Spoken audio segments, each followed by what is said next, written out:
Blessed happy Christmas again to everyone. Yoganandaji said that on holy days of the great births or passings of great avatars and great masters, there is a great blessing and great light. There's celebration on the astral plane, there's celebration here, and there's truly an extra divine light and divine grace that comes into the earth for those who are receptive to it. And we are all, I can see, very, very receptive to this. There we go.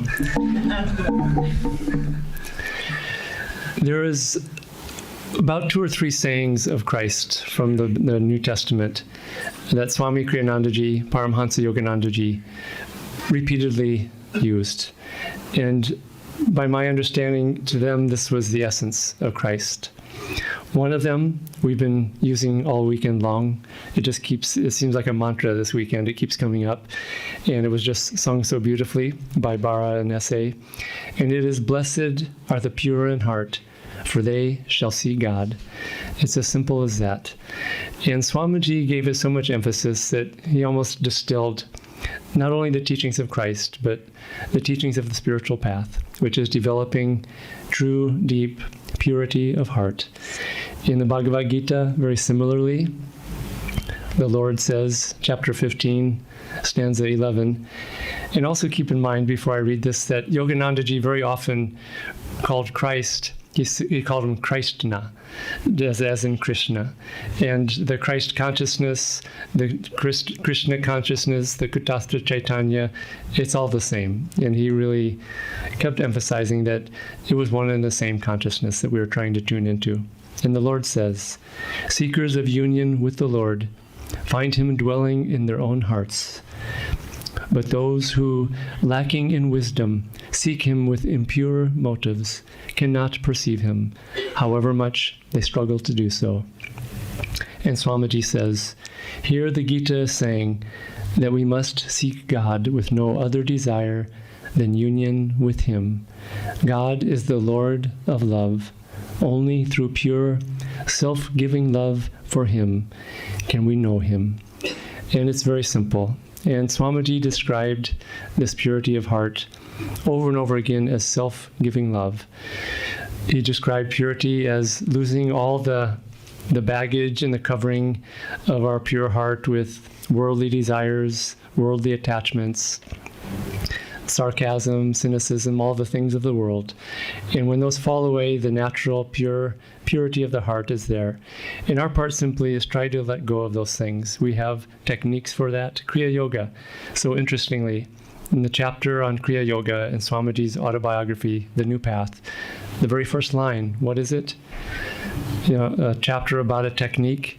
It is, "Blessed are the pure in heart, for they shall see God." And it's about using the techniques even of yoga to purify ourselves, to purify the heart, so that we can remove all the obstacles from ourselves, giving ourselves completely and purely to God. Now, Yoganandaji also talked about this purity of heart in terms of childlike qualities and attitudes. There was 2 disciples of Yoganandaji, and this is a very instructive story. I think it's for me, it's one of the most inspiring stories that Master ever talked about and Swamiji talked about. These 2 disciples, one was named James, the other was Horace. And James had what Yoganandaji called commotion karma. Everything he did, he screwed everything up. He was sincere, he was loving, everything got messed up. Sounds like all of us sometimes, I think, to some degree. Horace was very sweet. He was very simple-minded. He had mental issues. He was a spastic, and so he couldn't control his body and was always jerking around.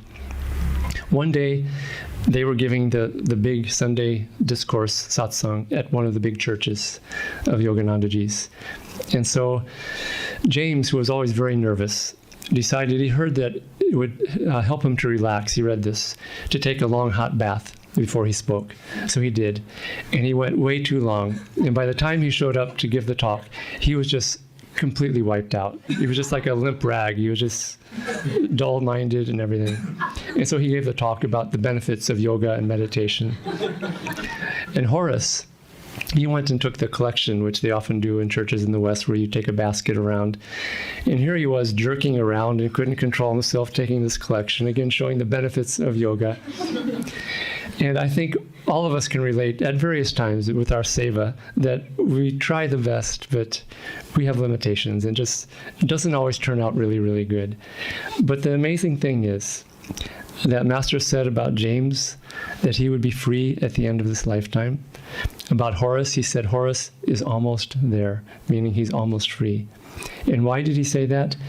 He said James had just deep, deep, pure devotion and love for God, and that alone would free him. It didn't matter all of his commotion karma and his past karma. He said Horace had deep devotion for God.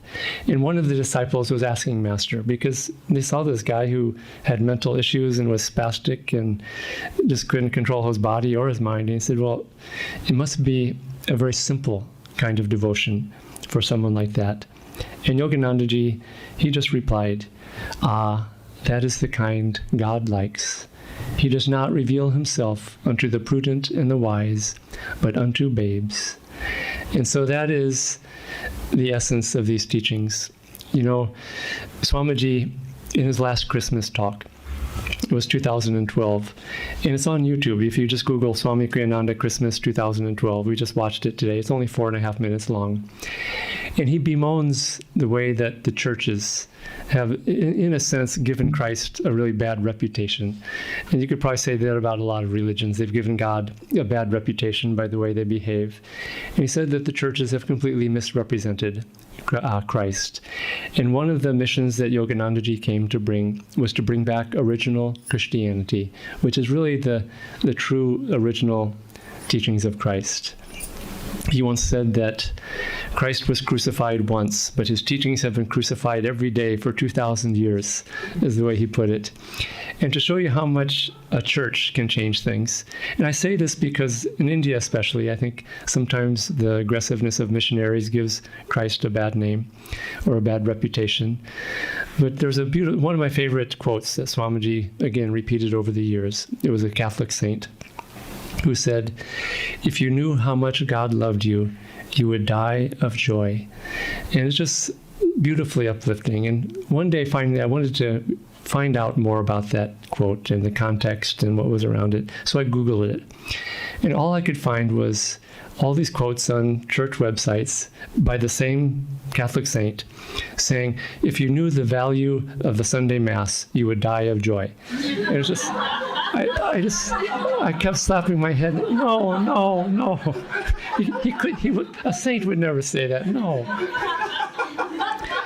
And it took a lot of effort, but I finally found the original biography of this saint written in 1862, which was the original book, so it could not have been edited. And in there it said, if you knew how much God loved you, you would die of joy. And so this confirmed that he really was a true saint. And so the true teachings of Christ are simply boiled down to that essence. Blessed are the pure in heart, for they shall see God. And God does not reveal himself unto the wise and the prudent, the overly practical or materialistic, but unto babes.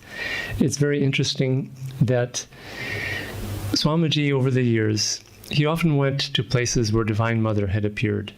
And there's sort of a thread in Christianity and in Europe.